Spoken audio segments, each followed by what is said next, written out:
So as promised, we are going to be looking at the alternatives to Money Dashboard. Now, this, if you listen to this on the podcast, it is being made as a YouTube video. So I apologise to anybody who's got to stare at my bandaged hand after the operation that I mentioned earlier in the show.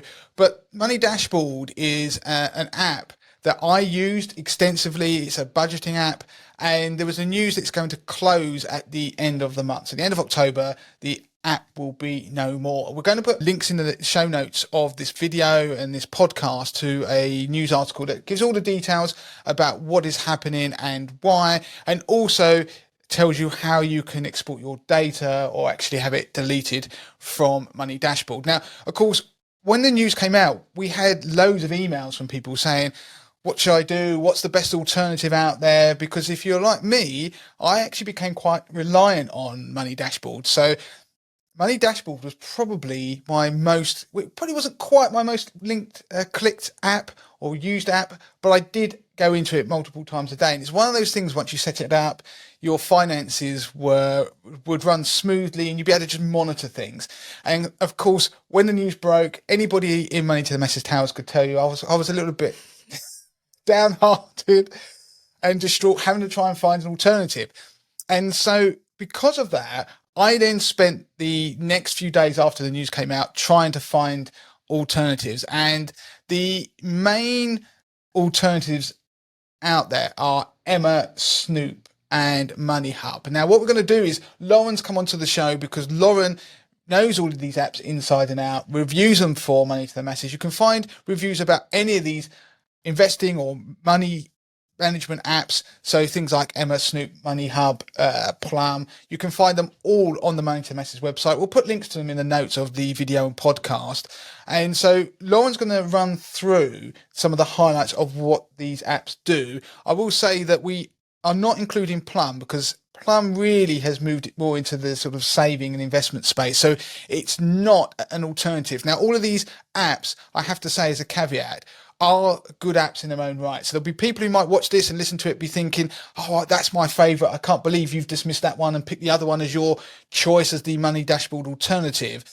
But I'm looking at it through the lens of somebody who was a heavy Money Dashboard user, liked what that did, which is different to some of the other apps, and then found the best alternative in my view. So Lauren's going to kick this part off, giving an overview of what the apps do, and then I'm going to tell you which I picked and why I'm now using a different app and which one it is. Yeah, so first we'll take a look at Emma. I would say that the Emma app used to be one of Money Dashboard's biggest competitors because it had a lot of the free budgeting features that Money Dashboard had for quite a long period of time. But actually, now a lot of those features have become quite restricted on the free account, and you do have to sign up to a subscription plan to enable to benefit from those kind of features, which is a bit of a shame really, because the subscription amounts are quite expensive and they range from $4.99 to $14.99 a month. Now, Emma does often have deals and offers in the app where you can get up to 30% off, or you can buy an annual one and save a lot of money on the monthly cost. But I am slightly hesitant with the fact that you do have to pay so much money to be able to get a hold of your budgeting. It kind of seems a bit backwards to me, even though they do offer great features. To be paying £15 a month for the privilege to do so doesn't quite sit right with me, really. So one of the things that we laughed about in the office is I likened it to Pizza Express. So has anybody ever paid full price at Pizza Express? There's always a discount, and Emma does work a lot like that. So a lot of the people I know that use it, people who are in the office who have used it in the past, there are often discounts. And when we were making this particular episode, Emma, probably in response to Money Dashboard, were giving some really hefty discounts on the prices. I mean, sometimes I've seen things as much as 70% off. So I would say the price points, which can go up to like $14.99 a month, so somewhere between £5 and basically £15 a month, you can get them heavily discounted. So do look out for that. But I mean, you mentioned about the different plans, but what do the different plans give you? You get the free version, but as you go up the plans, what's the real difference? Yeah, so the free version at the moment, you can only actually connect 2 of your bank accounts to compare. So before, you could connect as many as you wanted. There were slightly limited features with offline accounts and investment accounts, but now they've really limited and restricted it to only 2. So if you're like someone who has multiple bank accounts, then that you would need to sign up to a subscription plan to be able to connect more than 2. One of the key features that it does actually offer, though, is rent reporting. So what it does is if you do pay rent, you can have your rent payments reported to the credit reference agencies. Now, the $4.99 a month plan only reports it to one of the credit reference agencies, but if you pay for the slightly more expensive plans, then it will report it to all 3. So that is something to consider if you are thinking about buying a house in the future, then that could help you with your credit report.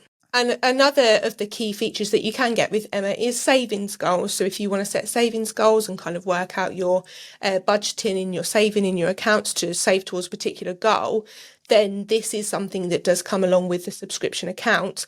But again, this is a premium feature, which was something that was previously offered for free with Money Dashboard. And with your app-only banks, if you bank with Monzo or Starling, for example, you can do that for free with them. So that is something to consider. Yeah, and one of the things, like Emma, I have to say that I do really like is that if you have regular payments coming out of your accounts, your direct debits, for example, it does highlight when they go up. And so if you have a direct debit and they creep up just a little bit each year, it will tell you that it's more than you paid previously. So you'll start to notice. And there will be people out there who will be using the app who suddenly noticed, hold on a second, my Netflix or whatever may have gone up. And then they go and look, and then they realise that they probably did have an email telling them exactly that, and then they can make a judgment. So I do like that about Emma. Moving on to Snoop. Yeah, so Snoop, when it first came onto the market, it largely focused on trying to save you money in your bills. So initially, I think quite a lot of people were quite apprehensive with the name Snoop. It sounds like someone's snooping through your finances, and do you really want to connect your accounts to that? But actually, what it was trying to do is have a look at your bills and see where it could save money. And that was where it was largely focused within the app. But it has had a few updates since then, and now it really has enhanced its budgeting features. And I think the budgeting features that it offers are very similar to what Money Dashboard did offer for free. But Snoop does have 2 accounts. So it has the free plan, and then it has Snoop Plus, which is $4.99. And I know that when you looked in it, you did actually find that in order to pay the $4.99, you needed to get access to the unlimited custom categories and the tracking your spending from payday to payday. So it depends whether you think something like that is worth $4.99 a month, because that is something that obviously was free with Money Dashboard. So it depends how you manage your finances really, and whether you can do that, because obviously unlimited custom categories, if you're that detailed in how you sort out your budgeting, then I can understand that's quite an important feature, but you are paying $4.99 a month for the privilege. Yeah, and I'll point out that Snoop was the one that Money Dashboard almost recommended in their closing email they sent to people. They put a link in there that push people across. Now, it has a free version that does give you quite a bit. So moving on now to the last one, Moneyhub. Yeah, so Moneyhub, I would say, is probably the closest to Money Dashboard. If you are someone who's really devastated, like you are, Damien, that Money Dashboard is closed, then I think it's worth taking a look at Moneyhub. I think you should download all of them and have a bit of a trial just to see how it works, to see which works best for you in your circumstances and how you like to manage your money. But Moneyhub, I think, offers the best kind of features closer to what you would have done with your Money Dashboard account. There is a monthly subscription fee. It's £1.49 a month or $14.99 a year. But however, you do get 6 months free. So, I mean, I don't know any other app that gives you 6 months to kind of get the hang of it before you decide if you want to commit. And what I really like about them as well is that they don't automatically renew the subscription plan. So if after the 6 months you forget to cancel, it doesn't matter. You're not going to suddenly start paying for something that you're not using. And I quite like that about them. So they obviously have quite a lot of faith in their products, that if you like it, they know that you're going to sign up. One of the other key things with Moneyhub is it offers additional features such as forecast, which I quite like if you have kind of got a hang of your monthly budgeting, but you want to start planning ahead, I don't know, for saving for a house, a wedding, retirement, then you can use the forecast feature within the app to kind of think ahead and start putting money away for something else as well, which I quite like, which some of the other budgeting apps either offer in their subscription plan or don't really think about offering at all, because they kind of focus on the here and now. The one thing that I would say with Moneyhub though is I do think the 6-month trial is beneficial, because I do think it will take you a little bit of time to kind of get your head around how it works. I've found when I've used it myself and logged in, it seems quite daunting and quite complex at first. It seems like a spreadsheet in an app. It's very basic. The other ones are kind of gamified, aren't they? They've got bright colours and it seems quite easy to find out how you set things up. Whereas I find Moneyhub is a bit more dulled down, which I quite like in some instances, but I do think it might take you a bit of time to kind of get it exactly how you want it to be before it's all bells and whistles and everything's running smoothly for you. So now I'm going to tell you which one I went for. So like I said, I was devastated at the news and I went through all of them. And so I started off, and I've used Emma in the past and played around with it, because obviously I like to use all these products because we review them. I need to know how they work. And obviously Money Dashboard pretty much gave you lots of the features of budgeting that the others would charge you for. And there are obviously some things that the others will do that Money Dashboard didn't. But I love the fact that I could do customized categories, change the pay date, so I didn't have to go from the first of the month to the first of the month. I could do all these things on Money Dashboard without being charged. And once I set it up, and it takes time to set it up on Money Dashboard, then you can just open it up and check it. Depending on how you use Money Dashboard, it will ultimately dictate which of these you like. So I looked at Emma. Now, one thing I would say about Emma is if you want something that's free, because obviously Money Dashboard was free, you go across to that app. It does feel like when you download a game and you start playing it and you don't want to pay for the game and you get bombarded with adverts. And so that is incredibly frustrating, because there is just a drive to make you pay. Now, I understand why. Ultimately, Money Dashboard didn't find a means of being able to sustain themselves.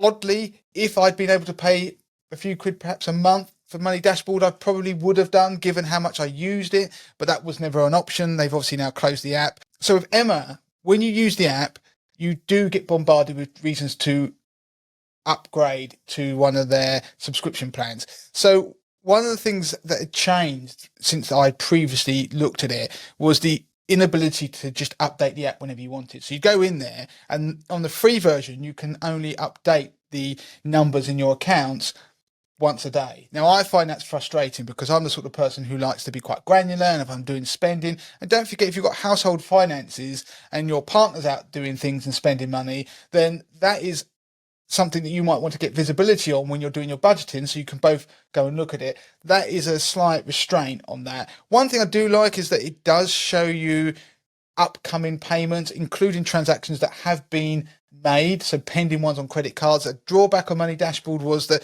you could use your credit card, you'd have transactions that wouldn't clear for a few days. They'd show on your credit card if you went into the app, but on Money Dashboard they didn't show, and therefore they didn't impact your budgets, and so it was always slightly out if you were a big spender in terms of number of transactions you did. So that is one positive for Emma. The cost is, in my view, quite high if you are going to pay the full price, but like I said during the earlier part of this piece of the pod, there are often offers. I think it's a very good app. I have to say, it is one that I think a lot of people will find easy to use. It's quite slick to look at. It's got good budgeting stuff, good prompts. It highlights how much you've got in remaining budgets. Its way of categorizing transactions is brilliant. It does that very well. So it's almost that you could just allow it to do a lot of the stuff. It's very, I think, easy for somebody who's not into budgeting. I think Emma is a very good app, but for somebody who was really into it and using Money Dashboard, I think you'd go to Emma and find it frustrating that you can't use it for free. You can't even update things as regularly as you'd like. I didn't use the online element of Money Dashboard, so the web portal.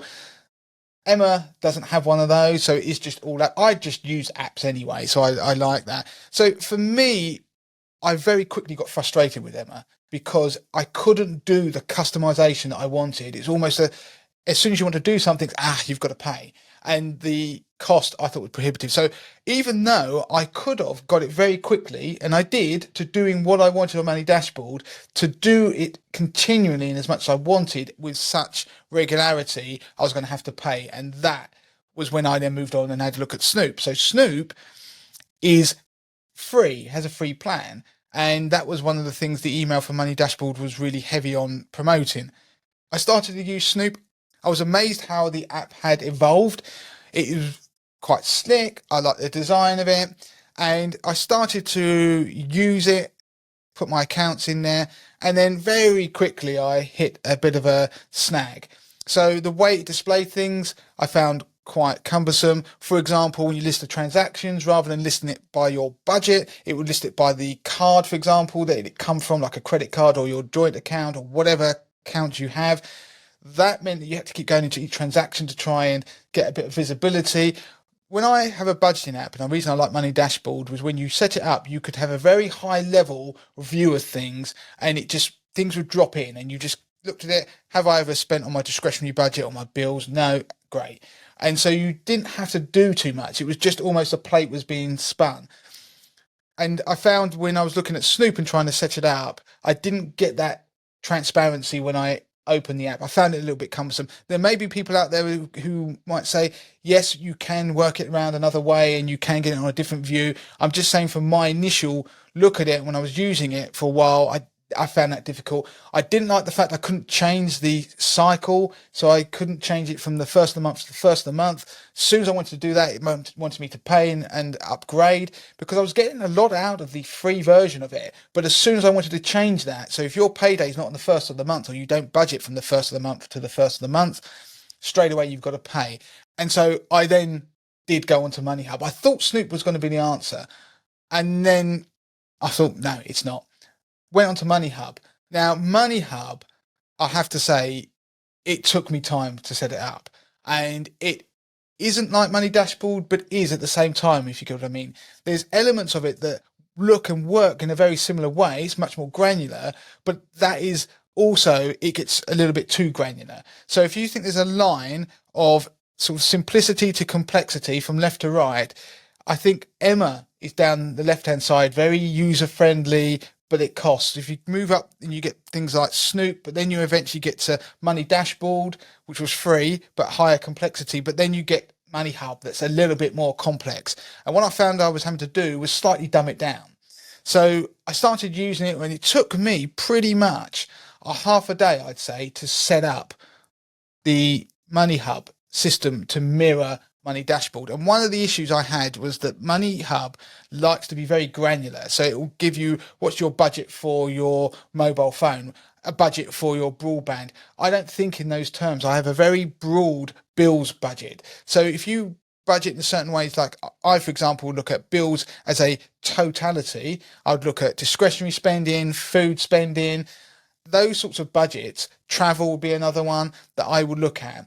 And you would, in Money Dashboard, be able to just have things assigned to those broad categories. Even though there were subcategories, what you could do in the overall budget, we could say all of these categories that could be, for example, spending on eating out, or could be on general shopping, could be included in a overall overarching category budget of discretionary spending. I've not yet found a way to do that in MoneyHub directly as it's set up. You seem to have to do budgets on each thing. The workaround I found was having to create a custom budget, which I then assigned all these things into. So I don't now see how much I spend on eating out. I just have to put it all in discretionary. So people who Money Dashboard users will know what I mean. Where previously you could put it as eating out, and that could then fall into your discretionary overarching budget. I haven't yet found a way to do that on MoneyHub. If you know a way of doing it, and put it in the notes. What I'm doing at the moment is creating the overarching discretionary spending budget and assigning everything that I want to be into that, to go into that. So I've pretty much managed to mirror how Money Dashboard worked for me, but it's slightly different, and I'm having to just be mindful of the way I categorize things. After that half a day of setting up, I'm now happy. So much so that I've actually stopped using the Money Dashboard, even though it's still open for the next week or so. I've stopped and moved directly to Moneyhub.